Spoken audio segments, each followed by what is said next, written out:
Shalom, jemaat yang dikasihi Tuhan, selamat malam. Ya, sebelum kita memulai persekutuan doa pada malam hari ini, apakah ada permintaan pokok doa? Jikalau ada, boleh menghubungi Cuantau Tea di nomor HP yang sudah tertera 0822 9462 9766. Jikalau ada, boleh menghubunginya. Terima kasih. Sebelum kita mulai pokok doa atau persekutuan doa di dalam ibadah ini, mari kita bersaat teduh sejenak.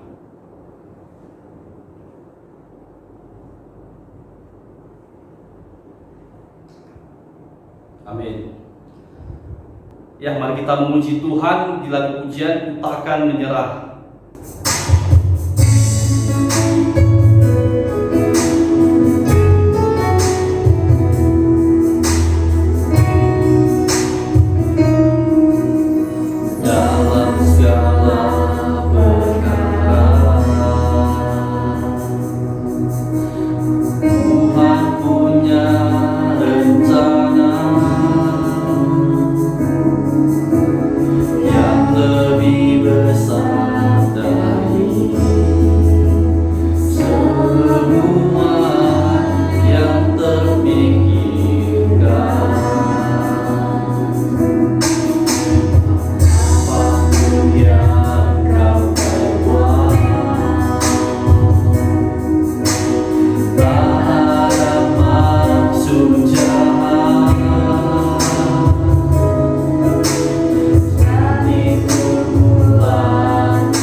Kemudian renungan yang akan disampaikan oleh Cuantau Tea. Shalom saudara yang terkasih dalam Tuhan, selamat malam. Kita kembali berjumpa di dalam pembelajaran firman Tuhan pada persekutuan doa hari ini. Sebelum sama-sama kita belajar, mari kita bersatu di dalam doa. Tuhan, terima kasih Kau masih memberikan kami kesempatan untuk belajar firman Tuhan. Di dalam segala kekurangan dan keterbatasan kami, Tuhan tolong supaya kami dapat mengerti apa yang hendak Engkau ajarkan bagi kami. Biarlah firman-Mu tidak hanya kami dengar, tetapi juga dapat kami lakukan dalam hidup kami hari lepas hari. Dalam nama Tuhan Yesus kami berdoa dan bersyukur. Amin. Saudara, hari ini kita akan belajar tentang satu tema, yaitu perjumpaan yang mengubahkan. Diambil dari kitab Lukas pasal 19 ayat 1-10. Saya mengajak kita semua untuk membuka kitab Lukas pasal 19 ayat 1-10. Saya akan membacakannya untuk saudara-saudari sekalian. Judul perikop kita hari ini adalah Zakheus, tentang seorang yang sudah cukup familiar di telinga kita dan sering kali kita juga mendengar kisah tentang Zakheus. Perikop kita yang pertama berbunyi demikian: Yesus masuk ke kota Yeriko dan berjalan terus melintasi kota itu. Di situ ada seorang bernama Zakheus, kepala pemungut cukai, dan ia adalah seorang yang sangat kaya. Ia berusaha untuk melihat orang apakah Yesus itu, tetapi ia tidak berhasil karena orang banyak, sebab badannya pendek. Maka berlarilah ia mendahului orang banyak, lalu memanjat pohon ara untuk melihat Yesus yang akan lewat di situ.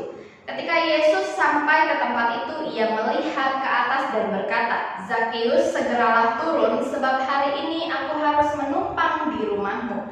Lalu Zakheus segera turun dan menerima Yesus dengan sukacita. Tetapi semua orang yang melihat hal itu bersungut-sungut, katanya, "Ia menumpang di rumah orang berdosa." Tetapi Zakheus berdiri dan berkata kepada Tuhan, "Tuhan, setengah dari milikku akan kuberikan kepada orang miskin, dan sekiranya ada sesuatu yang kuperas dari seseorang, akan kukembalikan 4 kali lipat." Kata Yesus kepadanya, "Hari ini telah terjadi keselamatan kepada rumah ini, karena orang ini pun anak Abraham. Sebab Anak Manusia datang untuk mencari dan menyelamatkan yang hilang." Saudara yang terkasih dalam Tuhan, kalau anak-anak muda biasanya ketika dia punya pacar sama sebelum punya pacar ada hal-hal yang berbeda. Contohnya saja penampilan, Bapak Ibu. Biasanya kalau misalnya kita ya cewek atau cowok gitu belum punya pacar, biasanya mungkin lebih cuek ke penampilan gitu ya. Udah kan nggak ada yang ngeliat juga gitu, katanya demikian. Tetapi pas punya pacar biasanya entah itu cewek atau cowok biasanya akan lebih memperhatikan penampilannya. Supaya apa? Ketika berjumpa dengan pacarnya nggak ngelirik cewek lain, atau pacarnya nggak ngelirik cowok lain ya. Yang laki-laki berusaha lebih rapi, lebih wangi, yang perempuan berusaha make up biar lebih cantik gitu ya. Dan ketika ketemu mereka saling berusaha untuk memberikan visual yang terbaik, maksudnya tampilan luar yang terbaik untuk pasangannya. Nah, Bapak Ibu yang terkasih, terkadang berjumpa dengan orang yang kita kasihi itu mengubah diri kita ya, entah itu penampilan kita atau mungkin karakter kita ingin menjadi yang terbaik bagi orang yang kita kasihi. Nah, saudara yang terkasih dalam Tuhan, hari ini kita juga akan belajar tentang sebuah perjumpaan yang mengubahkan, dan perjumpaan ini juga adalah titik di mana kita juga diubahkan sebagai orang percaya. Saudara, ketika kita membaca kisah dari Zakheus, saya ingin sama-sama kita memikirkan kira-kira apakah yang membuat Zakheus berubah, Bapak Ibu. Kita tentu tahu bahwa Zakheus ini tentu adalah orang yang serakah terhadap uang. Karena apa? Dia berani memeras orang Yahudi, orang sebangsanya, supaya dia dapat keuntungan ya. Jadi Bapak Ibu yang terkasih dalam Tuhan, ketika kita membaca kisah Zakheus, kita harus mengerti terlebih dahulu kenapa Zakheus ini dibenci oleh banyak orang. Ketika kita melihat di dalam perikop yang kita baca, waktu Yesus lagi jalan dan Yesus mendapati Zakheus ada di atas pohon, dan Yesus menyatakan bahwa dia pengen main ke rumahnya Zakheus. Kita menyaksikan respon orang-orang di sekitarnya itu tidak senang. Kenapa Yesus mau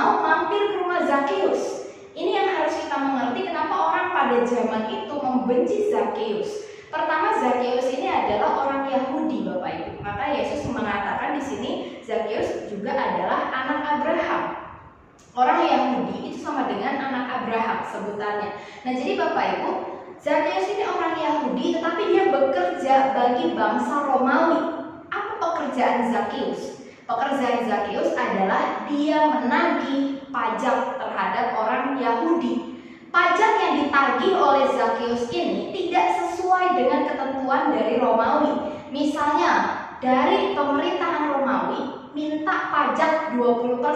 Tapi Zakheus ini dengan berani dia bisa menagih pajak ke orang Yahudi lebih dari 20%. Nah, maka Bapak Ibu, inilah alasan kenapa Zakheus begitu dibenci. Dan inilah alasan kenapa Zakheus itu juga disebutkan di dalam Alkitab dia orang yang kaya. Karena apa? Dia rajin memeras, ya. Jadi Bapak Ibu, kalau kita gambarkan sekarang, Zakheus ini mungkin sama seperti koruptor. Zakheus ini mungkin sama seperti orang-orang yang suka mengambil keuntungan dari orang lain. Nah, jadi Bapak Ibu sudah mulai mengerti gitu ya. Nah, jadi Bapak Ibu, inilah alasan utama Zakheus sangat dibenci, dan Zakheus dikatakan dalam tanda kutip orang berdosa karena dia melakukan hal yang tidak sesuai dengan hukum Taurat. Nah, jadi Bapak Ibu, ketika kita melihat kisah Zakheus, dia dari pribadi yang sangat buruk menjadi pribadi yang berubah. Kira-kira apa yang membuat Zakheus bisa berubah? Apakah dia berubah karena keinginannya sendiri untuk berubah, atau dia diubahkan? Nah, saudara, ketika kita membaca teks ini, satu-satunya kunci perubahan di dalam kehidupan Zakheus adalah perjumpaan dengan Kristus. Nah, Bapak Ibu yang terkasih dalam Tuhan, perjumpaan dengan Kristus juga adalah perjumpaan yang Anda dan saya alami. Kalau kita tidak pernah mengalami perjumpaan dengan Kristus, mustahil hari ini kita bisa percaya kepada Kristus. Tetapi masalahnya adalah banyak orang mengaku dia berjumpa dengan Kristus, tetapi tidak diiringi oleh perubahan hidup. Sehingga orang di sekitarnya itu tidak bisa menikmati hasil perjumpaan dia dengan Kristus.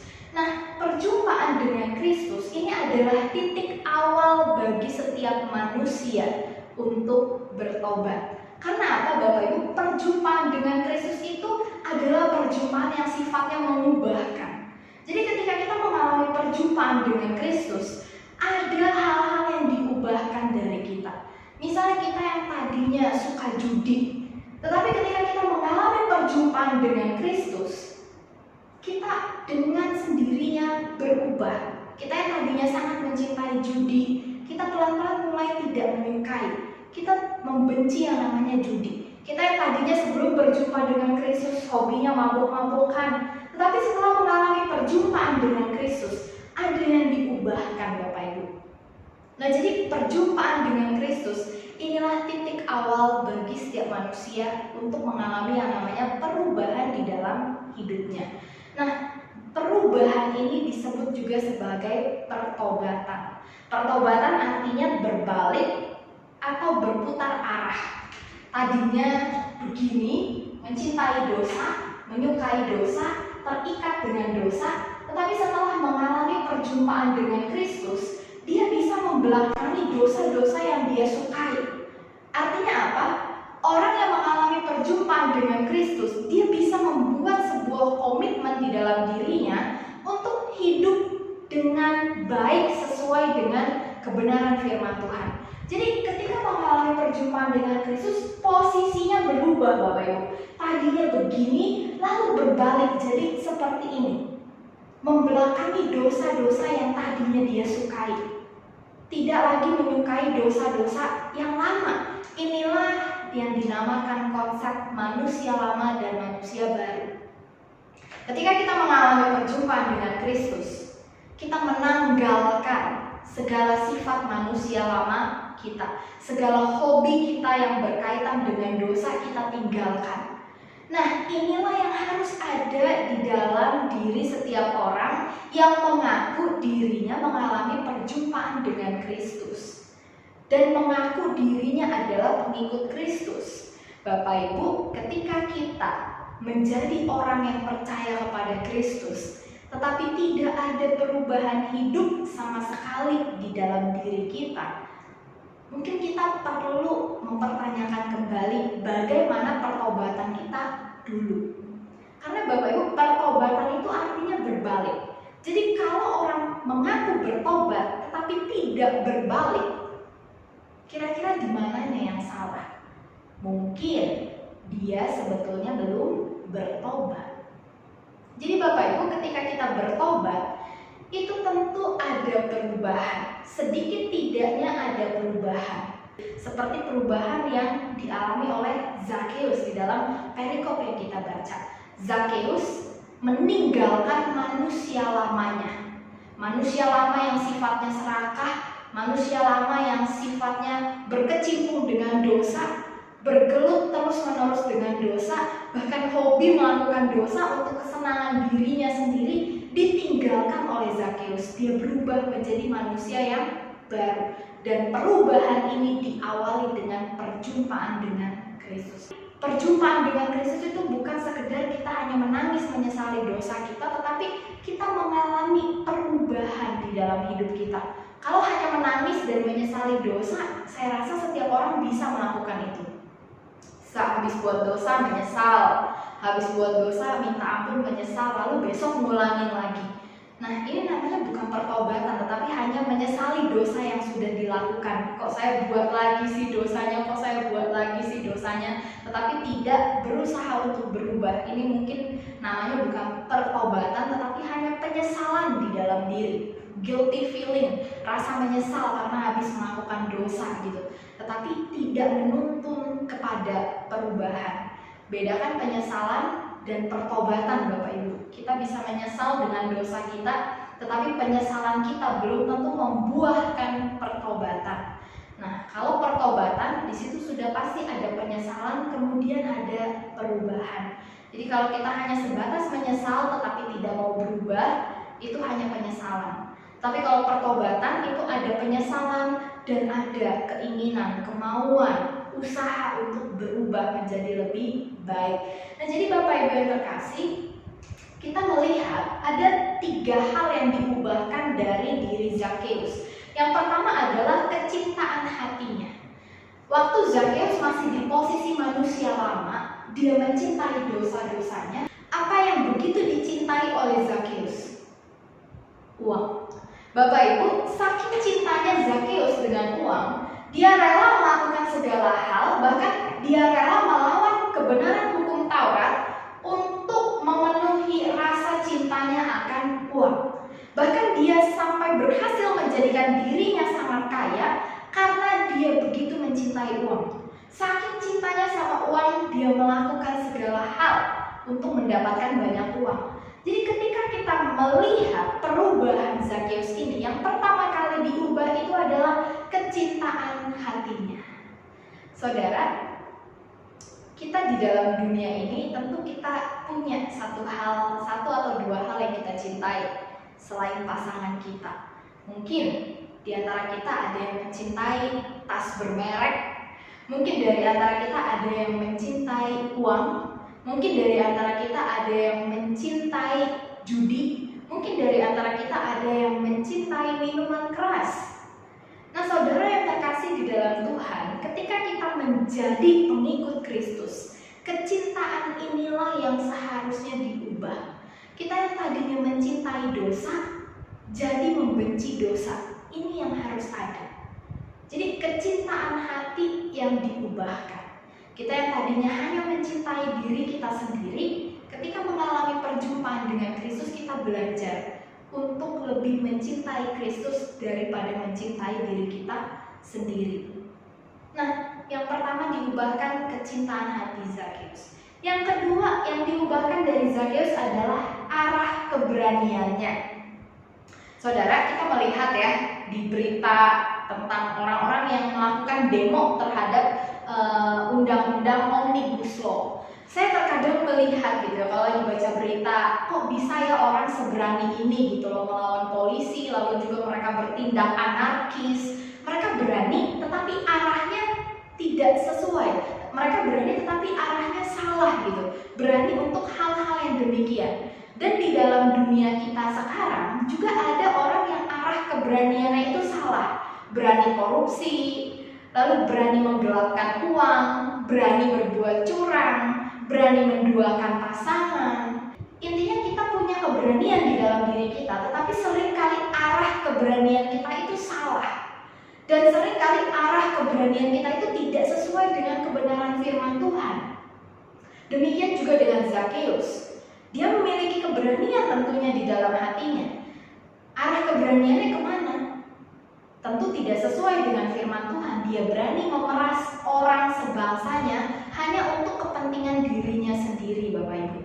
Nah, Zakheus ini orang yang berani, tetapi arah keberaniannya salah. Mungkin kita juga adalah orang yang berani, tapi mungkin kita berani melawan orang tua. Mungkin kita berani berantem. Mungkin kita berani adu jotos, baku hantam. Saya berani kok. Arah keberanian kita kemana? Nah, ketika Zakheus mengalami perjumpaan dengan Yesus, arah keberaniannya itu diubahkan. Zakheus yang tadinya berani memeras orang Yahudi, sekarang dia memiliki keberanian untuk mengembalikan apa yang pernah dia peras sebanyak 4 kali lipat. Bapak Ibu, orang kalau udah kikir dan tamak, pasti susah banget ngeluarin duit, apalagi untuk berbagi. Apalagi kalau misalnya apa yang dia lakukan itu mengancam perekonomiannya. Biasanya orang yang sudah serakah, kikir, dan tamak itu paling gak mau kalau dompetnya itu diutak-atik gitu ya. Nah, tetapi Zakheus ketika dia mengalami perjumpaan dengan Kristus, dia memiliki satu keberanian untuk membongkar keuangannya dan mengembalikan semua yang pernah dia ambil dari orang yang dia peras. Bapak Ibu, dikembalikan sebanyak 4 kali lipat. Ini memiliki potensi membuat Zakheus menjadi bangkrut enggak? Pasti. Zakheus bisa aja langsung bangkrut dalam 1 hari karena mengembalikan hasil pemerasannya sebanyak 4 kali lipat, Bapak Ibu. Dia berpotensi untuk bangkrut dan kehilangan banyak harta. Tetapi ini dia keberanian yang diberikan dari perjumpaannya dengan Kristus. Dia yang tadinya berani melawan firman Tuhan menjadi berani melakukan firman Tuhan. Arah keberaniannya berubah, ya. Tadinya dia memeras, mencuri apa yang tidak seharusnya, sekarang dia berani memberikan. Ini perubahan yang begitu luar biasa yang dialami orang yang mengalami perjumpaan dengan Kristus, Bapak Ibu. Lalu yang ketiga adalah keputusan Zakheus berubah. Waktu dia memutuskan untuk memeras orang Yahudi, apakah dia tahu itu melawan firman Tuhan? Tentu dia tahu. Karena pada hari itu orang Yahudi memegang 10 hukum Taurat. Dan salah satu hukum Taurat bunyinya adalah jangan mencuri. Apa yang dilakukan Zakheus adalah termasuk dalam tindakan pencurian, Bapak Ibu. Karena dia mengambil apa yang tidak seharusnya untuk dia. Nah, jadi Bapak Ibu, keputusan Zakheus untuk memeras orang Yahudi itu adalah keputusan yang melawan kebenaran firman Tuhan. Tetapi ketika Zakheus mengalami perjumpaan dengan Kristus, ia membuat sebuah keputusan untuk mengembalikan semua uang yang telah dia peras. Ini adalah keputusan yang berdasarkan kebenaran firman Tuhan. Keputusan yang melakukan kebenaran firman Tuhan. Saudara, seringkali di dalam hidup kita membuat banyak keputusan. Hari ini kita mau sarapan apa? Kita memutuskan. Hari ini pergi kerja mandi atau enggak? Siapa yang memutuskan? Tentu kita sendiri. Hari ini mau makan banyak atau makan sedikit? Semua kita yang memutuskan. Bapak Ibu, tetapi di dalam segala keputusan yang kita buat, itu contoh-contoh keputusan yang kecil. Tetapi contoh ketika kita memutuskan satu hal besar di dalam hidup kita. Apakah kita mempertimbangkan firman Tuhan sebelum membuat keputusan tersebut? Kita mau membuka usaha baru. Kita memutuskan untuk membuka usaha baru. Apakah kita mendoakannya terlebih dahulu? Apakah kita mempertimbangkannya sesuai dengan firman Tuhan? Kita hari ini mau membuat keputusan untuk misalnya memulai hubungan yang baru, memulai relasi yang baru. Apakah kita mempertimbangkan firman Tuhan di dalamnya? Nah, saudara yang terkasih di dalam Tuhan, ketika kita mengalami perjumpaan dengan Kristus, maka seharusnya segala keputusan yang kita buat di dalam hidup ini, yang kita pertimbangkan adalah apakah yang saya kerjakan menyenangkan hati Tuhan atau tidak. Nah, jadi Bapak Ibu yang terkasih dalam Tuhan, perubahan dasar inilah yang harus terjadi di dalam diri setiap orang percaya. Ketika kita menjadi orang percaya, tetapi kita tidak mengalami perubahan di dalam 3 hal ini, maka kita perlu memikirkan ulang. Sebetulnya kita ini selama ini menjadi orang percaya yang seperti apa? Apakah kita hanya percaya karena ikut-ikutan, atau kita percaya karena kita mengalami perjumpaan pribadi dengan Kristus? Perjumpaan yang mengubahkan inilah yang membuat kita hari ini tetap setia kepada Tuhan. Saudara, kalau kecintaan hati kita masih tetap mencintai dosa-dosa lama, kalau arah keberanian kita masih tetap tidak sesuai dengan firman Tuhan, dan kalau di dalam segala keputusan kita hanya memikirkan diri kita sendiri dan kesenangan kita sendiri tanpa memikirkan Tuhan, mari kita cek kembali bagaimana saya selama ini jadi orang percaya. Apakah pertobatan saya hari itu sungguh-sungguh? Atau saya sudah mulai melupakan komitmen di dalam pertobatan saya untuk menjadi manusia yang sesuai dengan kebenaran firman Tuhan? Nah, jadi saudara, kita harus memiliki perubahan sebelum mengenal Kristus dan sesudah mengenal Kristus. Jika kita merefleksikan, merenungkannya hari ini, masihkah kita mengingat bagaimana kita dulu sebelum berjumpa dengan Kristus, sebelum menjadi orang percaya, sebelum dibaptis, sebelum mengambil komitmen untuk mengikut Tuhan? Masih ingatkah kita dulu bagaimana sikap kita, bagaimana karakter kita, bagaimana tutur kata kita? Dan bagaimana sekarang ketika saya menjadi seorang yang sudah mengenal Kristus, saya sudah melayani Kristus, dan saya sudah berkomitmen di hadapan jemaat bahwa saya adalah pengikut Kristus? Bagaimana? Adakah perbedaan atau masih sama saja? Nah, saudara yang terkasih dalam Tuhan, di dalam Roma 1 ayat 21 dituliskan demikian. Nah, saudara yang terkasih dalam Tuhan, jika kita hari ini mendapati diri kita memiliki perubahan-perubahan itu, maka kita patut menaikkan rasa syukur kita kepada Tuhan. Karena apa? Perubahan tentu berasal dari Tuhan. Kita bisa memiliki hikmat untuk berubah menjadi manusia yang lebih baik lagi, itu pun asalnya dari Tuhan. Nah, jika hari ini kita mendapati diri kita belum ada perubahan sama sekali, mari sama-sama kita gumulkan terus di dalam doa. Mari kita sama-sama terus memohon kepada Tuhan supaya kita bisa mengalami perjumpaan dengan Tuhan dan kita bisa mengalami perubahan yang datangnya daripada Tuhan. Dan kita juga diberikan kebijaksanaan untuk mendisiplinkan diri kita supaya kita bisa menjadi pribadi-pribadi yang lebih baik lagi hari lepas hari. Mari kita sama-sama berdoa. Bapak, terima kasih jika hari ini kami masih diberikan kesempatan untuk mendengarkan firman-Mu. Tuhan, kiranya Engkau yang menolong kami supaya kami dapat mengalami perubahan di dalam hidup kami, perubahan yang seturut dengan kebenaran firman Tuhan, perubahan yang menyenangkan hati Tuhan, sehingga ketika kami menjadi orang percaya, kami boleh menjadi garam dan terang bagi lingkungan kami.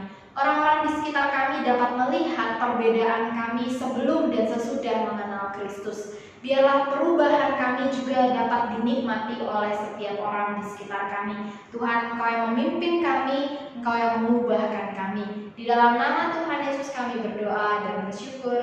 Amin. Mari kita memuji Tuhan kembali untuk pujian yang kedua, pertolongan-Mu.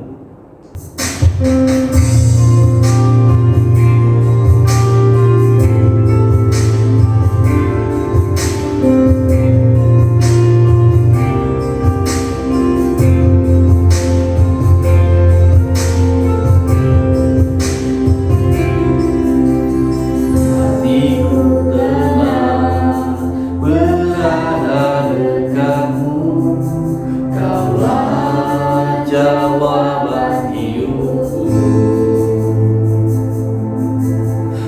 hatiku tenang berada dekatmu, Kau yang pelihara hidupku.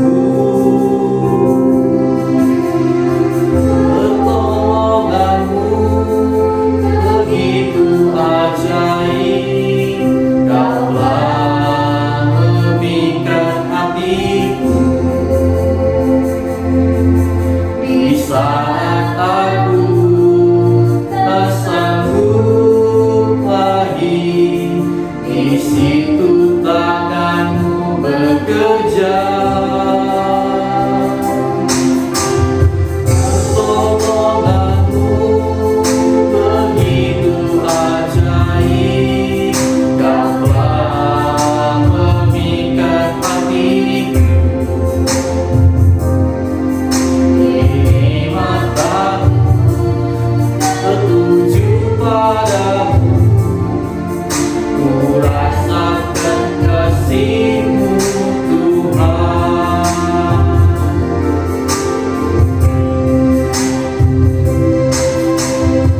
Hatiku tenang berada dekatmu, Kaulah jawaban hidupku. Hatiku tenang berada dekatmu, Kau yang pelihara hidupku. Pertolonganmu begitu ajaib, Kaulah memikat hatiku. Di saat aku tak sanggup lagi, di situ tanganmu bekerja. Pertolonganmu begitu ajaib, Kaulah memikat hatiku. Kini mataku tertuju padamu, ku rasakan kasih-Mu Tuhan. Ku rasakan kasih-Mu Tuhan.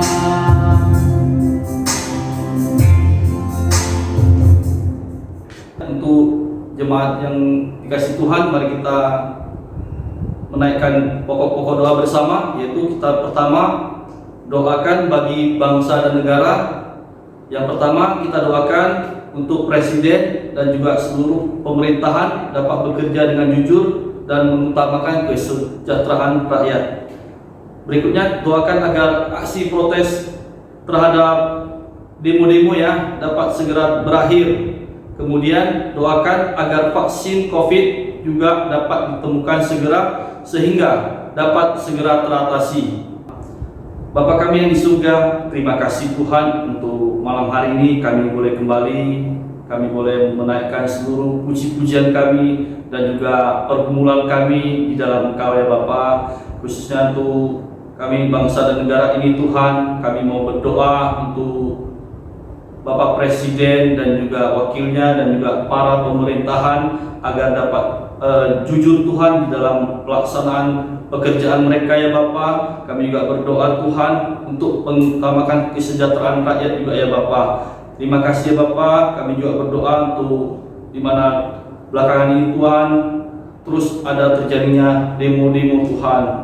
Mungkin demo-demo ini Tuhan yang memunculkan anarkis ya Bapa, sehingga terjadi aksi lempar-lempar ya Bapa. Biar segera teratasi Tuhan, segera berakhir Tuhan. Terima kasih ya Bapa. Kami juga berdoa Tuhan untuk COVID ini ya Bapa, di mana COVID ini terus berlanjut Tuhan. Mungkin kami melihat bertambah dan semakin bertambah ya Bapa. Bapa, terkadang kami juga bukan hanya memprotes Tuhan, tapi kami kadang manusia kami yang lemah ini Tuhan, kami yang terus di mana Engkau Tuhan, di mana Engkau Tuhan, di mana ikut campur tangan Tuhan, kok tidak belum terjadi ya Bapa. Bapa, kami mohon Tuhan segera ditemukan vaksin ya Bapa, agar kami boleh menerima vaksin ya Tuhan untuk segera teratasi ya Bapa. Terima kasih ya Bapa, kami bersyukur Tuhan, kami berdoa di dalam nama Tuhan Yesus, kami telah berdoa, amin. Selanjutnya kita akan berdoa untuk gereja ya, di mana kita akan berdoa untuk seluruh dunia agar dapat segera hilang dari COVID ya Bapa. Kami juga berdoa khusus untuk Kota Medan ini agar terhindar dari zona merah, sehingga ibadah dapat dilaksanakan di gedung-gedung ya Bapa. Kita juga berdoa untuk rekaman ibadah online ini, kiranya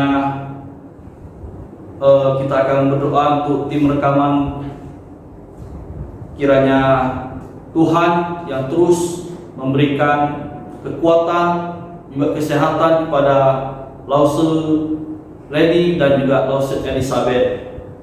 Kita juga doakan untuk pengkhotbah minggu ini, yaitu hamba Tuhan Contoh Thea, kiranya Tuhan yang terus memberikan pemulihan.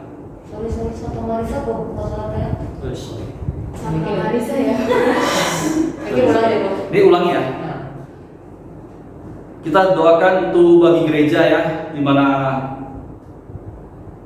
khususnya untuk Kota Medan, agar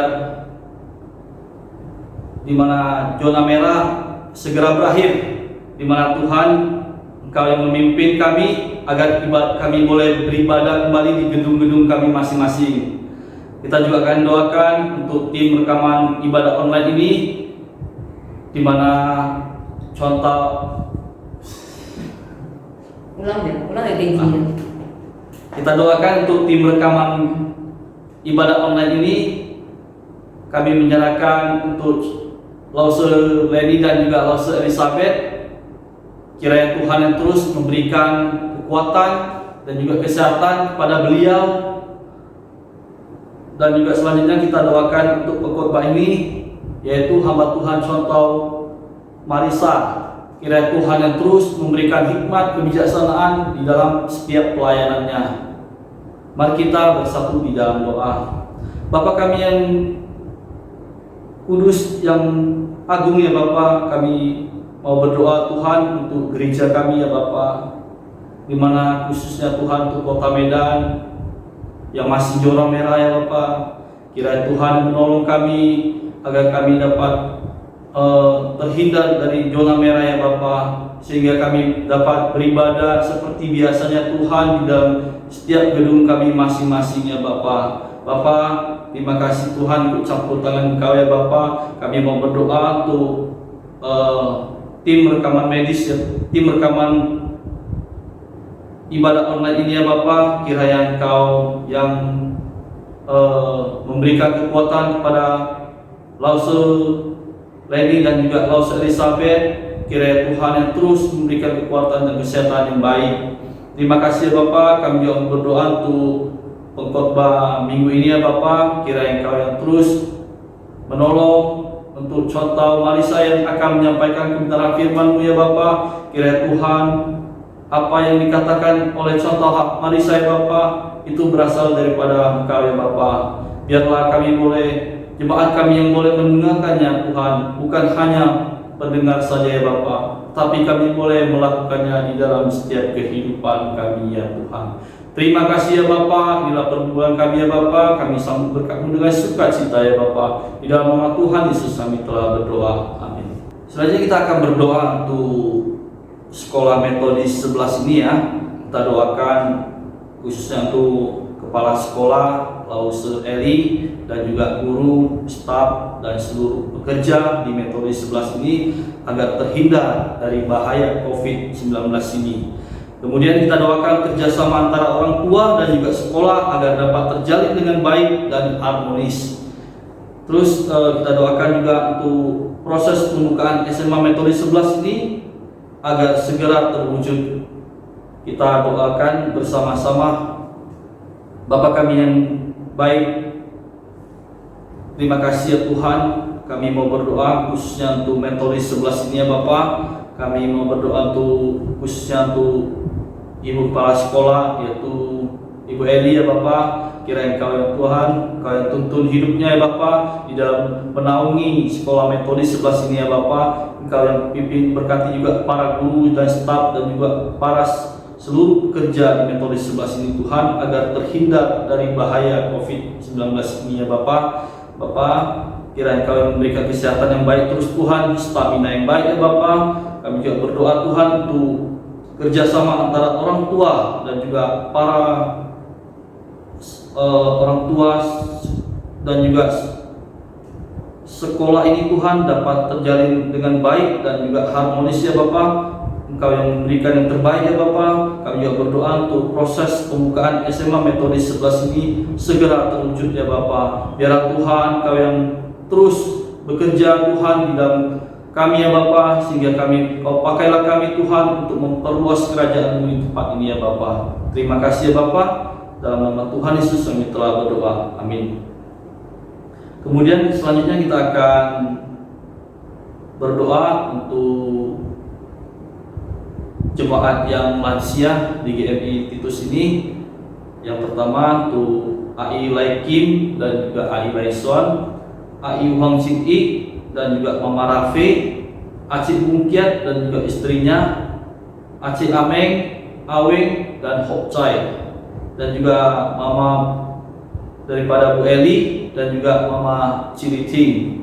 Kiranya Tuhan yang terus memberikan kekuatan, sukacita di dalam setiap mereka, hari-hari mereka yang lalui. Mari kita berdoa bersama. Bapa kami yang di surga, terima kasih Tuhan. Kami mau berdoa Tuhan untuk jemaat kami GMI Titus ini, di mana jemaat yang lansia ya Bapa, yaitu AI Lai Kim, AI Lai Suan, dan juga AI Wong Ching I, Mama Rafi, Acik Bungkia dan istrinya, Acik Ameng, Aweng dan Ukcaya Bapa, dan juga beserta Mama Bu Eli dan mamanya Ciniti. Kiranya Tuhan yang terus memberikan kekuatan, kesehatan kepada beliau ya Bapa di masa-masa hari yang mereka lalui ya Bapa. Kiranya Tuhan Engkau yang memberikan sukacita, damai sejahtera bagi setiap mereka ya Bapa. Bapa, biar mereka dapat semakin dekat dengan Engkau Tuhan. Biar mereka dapat semakin jauh daripada dosa ya Bapa, sehingga hanya nama Engkau yang dipermuliakan ya Bapa. Terima kasih Bapa, kami bersyukur di dalam nama Tuhan Yesus kami telah berdoa dan mengucap syukur. Amin. Selanjutnya kita akan doakan untuk jemaat GMI Titus ini. Kita doakan jemaat yang sedang dalam masa kehamilan, yaitu saudari Erwita. Kiranya Tuhan yang terus memberkati selalu calon ibu dan anak-anaknya. Kita berdoakan jemaat yang bergumul di dalam iman, percaya, dan juga yang tidak didukung oleh keluarga untuk mengikuti Yesus yang mengalami kekeringan rohani. Kiranya Tuhan membuka jalan bagi mereka dan menguatkan mereka. Mari kita bersatu di dalam doa. Bapa kami yang di surga, terima kasih Tuhan. Kami tadi menjemputnya berdoa kepada Engkau ya Bapa. kami mau berdoa untuk khususnya untuk jemaat kami di GM Institusi ini ya Bapak. Kami mau berdoa untuk saudara Rita yang sedang dalam masa kehamilannya. Kiranya Tuhan terus memberkati calon ibu dan juga anaknya. Kami mau berdoa Tuhan untuk jemaat yang sedang berumur dalam iman kepercayaannya dan juga yang tidak didukung oleh keluarga. Kiranya Tuhan yang terus memberikan yang terbaik bagi kami. Kiranya Tuhan yang terus membuka jalan bagi kami dan juga menguatkan kami ya Bapa. Terima kasih ya Tuhan, kami menyerahkan hidup kami hanya ke dalam tangan dan pimpinan-Mu saja. Di dalam nama Tuhan Yesus kami telah berdoa dan mengucap syukur. Amin. Selanjutnya kita akan berdoa bagi anggota keluarga yang sedang sakit. Yang pertama untuk Bapak Petrus dan juga istrinya, untuk kesehatan beliau dan iman percaya. Kita juga berdoa untuk Bapak Yao Choi dan istrinya di dalam pemulihan mereka. Kita berdoa untuk Mama Calvin untuk juga pemulihan dan juga iman kepercayaannya. Kita berdoa juga untuk Papa Kuilis ya, yang sedang sakit mungkin. Kiranya Tuhan yang terus menolong beliau dan juga memberikan iman kepercayaannya. Kita juga berdoa untuk Mama Selvia di mana masa pemulihan. Kiranya Tuhan yang terus memberikan pemulihan yang terbaik bagi Mama Selvia. Mari kita bersatu di dalam doa. Bapa kami di surga, terima kasih Tuhan untuk malam hari ini Tuhan. Kami terus berdoa Tuhan, khususnya untuk anggota keluarga jemaat yang sedang sakit Tuhan. Khususnya untuk Bapak Petrus, di mana masa pencucian darahnya terus ya Tuhan, di mana Bapak Petrus yang terus mengalami kesakitan ya Tuhan, tapi kami percaya Tuhan, Engkau yang menolong, Engkau yang mengurapinya, sehingga apa yang dialaminya Tuhan tidak sakit lagi ya Bapak. Sehingga apa yang dialaminya Tuhan, dia dapat melihat kebesaran Engkau di dalam hidupnya. Terima kasih Tuhan, kami berdoa untuk Bapak Yao Choi di dalam masa pemulihannya juga Tuhan, dan juga istrinya yang selalu menjaga, menopang. Kiranya Tuhan yang terus memberikan yang terbaik bagi dia Bapak. Kami yang berdoa Tuhan untuk Mama Calvin Tuhan di dalam pemulihannya, Bapak Kuilis di dalam pemulihannya Tuhan, dan juga Mama Selvia di dalam masa pemulihan seterusnya ya Bapak. Bapak, kami menyerahkan seluruh jemaat kami yang sedang sakit Tuhan. Mungkin ada di luar catatan daripada ini ya Tuhan, mungkin ada yang tidak tercatat di dalam catatan ini Tuhan. Di luar sana Tuhan, banyak juga jemaat-jemaat yang kami yang sedang sakit Tuhan. Kiranya Tuhan biar melalui bilu-bilu darah Tuhan Yesus Engkau yang memulihkan mereka ya Bapak. Terima kasih ya Bapak, terima kasih. Di dalam nama Tuhan Yesus kami telah berdoa dan mengucap syukur. Amin. Kemudian yang terakhir kita akan doakan, yaitu untuk saudari Juliati untuk proses kemoterapinya ya. Kita doakan juga Aime Hua Maridal, di mana pembengkakan pada perutnya. Kiranya Tuhan Kau yang menyembuhkan mereka. Kita juga doakan untuk mama daripada Bob Suwira ya. Tuhan yang terus pelihara, Tuhan yang terus memberikan pemulihan di dalam masa-masa seterusnya. Kita doakan juga untuk kakak Cileti ya, Cilini ya, biarlah Tuhan yang buka hatinya agar beliau dapat menerima Kristus sebagai Tuhan dan Juru Selamat pribadinya yang hidup. Kita juga doakan untuk saudara Jessica, di mana pemulihan pasca melahirkannya. Kiranya Tuhan terus menopang beliau ya Bapak. Mari kita berdoa. Bapa kami yang di surga, kami juga berdoa terus Tuhan untuk saudara-saudari kami yang sedang sakit ya Bapak. Kami mau berdoa Tuhan untuk saudari Juliati di dalam masa proses kemoterapinya. Kiranya Tuhan Engkau yang ikut campur tangan agar proses kemoterapinya dapat terus berjalan dengan baik dan lancar ya Tuhan. Kami juga berdoa Tuhan untuk Aime Hua, kiranya di mana pembekakan di perutnya ya Tuhan,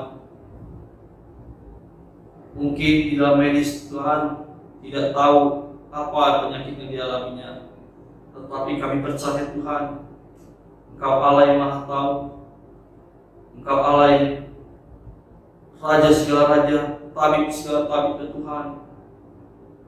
Engkau yang terus memberikan pemulihan kepada kami Tuhan. Terus berharap mujizat-Mu terjadi di dalam hidup setiap kami ya Bapa. Kami terus berdoa Tuhan untuk khususnya untuk Mama Boksu Tuhan di masa pemulihan ya Tuhan. Engkau yang memberikan pemulihan yang terbaik, dan juga orang-orang di sekitarnya yang menjaganya Tuhan dapat diberikan hati yang sabar. Terima kasih Tuhan. Kami berdoa Tuhan untuk kakaknya CIT, yaitu Cidinia Tuhan. Beliau yang belum mengenal Engkau Tuhan, beliau yang sangat anti pada Kristus ya Bapa. Tuhan, Engkau mengetuk pintu hatinya ya Bapa, agar dia dapat melihat kebesaran Engkau Tuhan, sehingga dapat menerima Engkau sebagai juru selamat pribadi beliau. Tuhan, terima kasih ya Bapa. Kami berdoa Tuhan untuk saudari Jessica, di mana proses pemulihan pasca melahirkannya Bapa, kiranya anak dan ibunya dapat terus diberikan kesehatan yang baik ya Tuhan.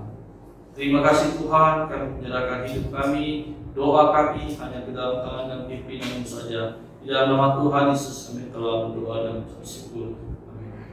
主祷文：我们在天上的父，愿人都尊父的名为圣，愿父的国降临，愿父的旨意行在地上，如同行在天上。我们日用的饮食，今日赐给我们，赦免我们的罪，如同我们赦免得罪我们的人，不叫我们一切试探，拯救我们脱离凶恶。因为国度、权柄、荣耀全是父的，直到永远。阿门。